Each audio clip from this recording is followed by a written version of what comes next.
Bonjour à tous, c'est Météo 87. Dans cette vidéo, je viens vous faire le point par rapport à cet été 2020, bilan de l'été donc qui est sur le point de se terminer.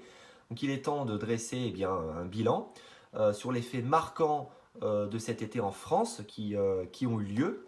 Donc on retiendra dans les grandes lignes déjà que cet été, encore une fois, a été supérieur au normal de saison niveau température et un été qui, au final, s'est avéré particulièrement sec, encore une fois, surtout pour le mois de juillet, où il n'y a eu pratiquement aucune précipitation à part localisée, mais un mois de juillet catastrophique niveau sécheresse. Pour le coup, donc on va commencer par les températures. Donc les températures pour ce mois de juin, parce que c'est un bilan pour le mois de juin, juillet et août sur l'ensemble de l'été. Voilà, donc les températures ont été à peu près conformes au normal, avec seulement plus 0,2 degrés pour le mois de juin.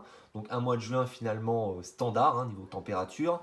On a eu un excédent de précipitation de plus 48%, donc on a eu plus de pluie au mois de juin et un ensoleillement légèrement déficitaire de moins 6%.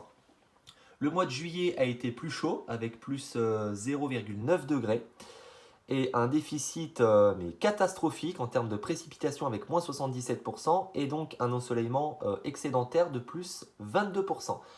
Le mois d'août qui donc en termes de température a été le mois le plus chaud de cet été 2020 avec donc une période caniculaire début août qui aura duré au final quelques jours, entre 5 à 7 jours, donc plus 2 degrés pour le mois d'août avec un excédent de moins 31%, un déficit, excusez-moi, un déficit de moins 31% et un ensoleillement qui a été excédentaire de plus 5%.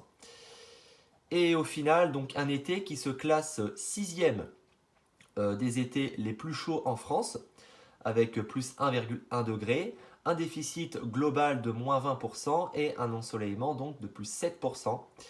Un ensoleillement excédentaire de plus 7% pour le coup. Et donc je vais vous lire un petit peu l'article ci-dessous. Donc un mois de juin très arrosé à l'ouest et au sud. C'est vrai qu'on a eu pas mal de précipitations, notamment sur l'ouest, la moitié ouest et le sud, qui a été ça a été un peu plus compliqué à l'est, mais à l'ouest, on a eu pas mal de pluie. Donc la Bretagne qui a connu l'un de ces mois de juin les plus arrosés depuis 1959. On retiendra un épisode de pluie particulièrement actif du 10 au 12 juin avec des cumuls atteignant 30 à 60 mm et localement 80 à 90 mm dans le Finistère et le Morbihan, soit l'équivalent de plus d'un mois de pluie. De toute façon, les Bretons, c'est pas eux qui manquent d'eau en général. Donc ça, c'était pour le mois de juin. Ça a été très disproportionné par rapport aux régions. Il y a des régions qui ont eu beaucoup de pluie, d'autres beaucoup moins. Et donc pour le mois de juillet, qui va être connu comme un mois historiquement sec, depuis le mois le plus sec depuis 1959, donc c'est un record qui date. Donc avec la persistance de conditions anticycloniques, la plus grande partie du mois induisant un temps durablement sec et peu orageux. Il y a eu très peu d'orages également au mois de juillet. Ce mois de juillet se classe largement en tête des mois de juillet les plus secs depuis 1959. La sécheresse de surface qui s'est amorcée par le nord en juin gagne une grande partie du pays. Donc selon les données statistiques de Météo France, le Grand Est, la Bourgogne-Franche-Comté, les Hauts-de-France, l'Île-de-France et la Normandie sont particulièrement touchés avec un niveau de sécheresse localement proche de celui de 1976 qui fait office de référence.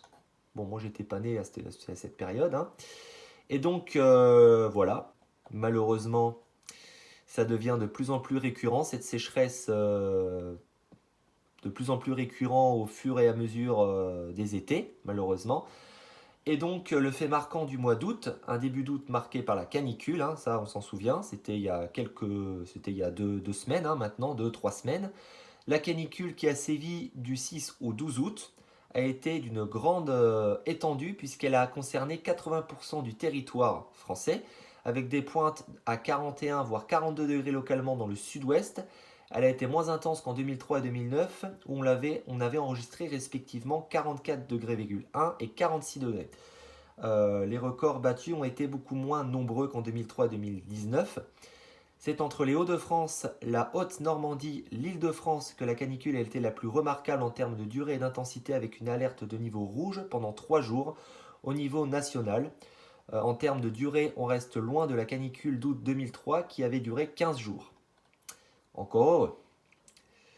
Donc voilà, on a eu une dégradation orageuse qui a finalement mis un terme à cette canicule le 12 août, avec également par endroits localement on a eu des chutes de grêle, on a eu de fortes rafales de vent avec 104 km/h sous un orage à Paris, Montsouris et 114 dans Blainville. Voilà, donc hormis ces pluies orageuses à l'ouest et au nord-ouest, les précipitations restent trop rares sur les autres régions où la sécheresse reste de mise. Elle s'aggrave nettement dans le sud-est avec jusqu'à 75 jours consécutifs sans pluie à Marseille et Ajaccio. Ah ça par contre je ne le savais pas, c'est énorme. 75 jours consécutifs sans pluie. Rendez-vous compte, c'est énorme. Donc voilà, j'en ai fini avec ce bilan de l'été 2020. J'espère que cette vidéo vous aura plu pour le coup.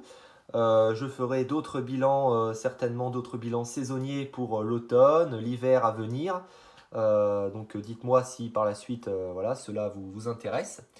Et moi, eh bien, je vous souhaite une excellente fin de journée et on se retrouve dans un prochain bulletin, point météo ou vidéo, si j'ai quelque chose à filmer. Allez, salut à tous!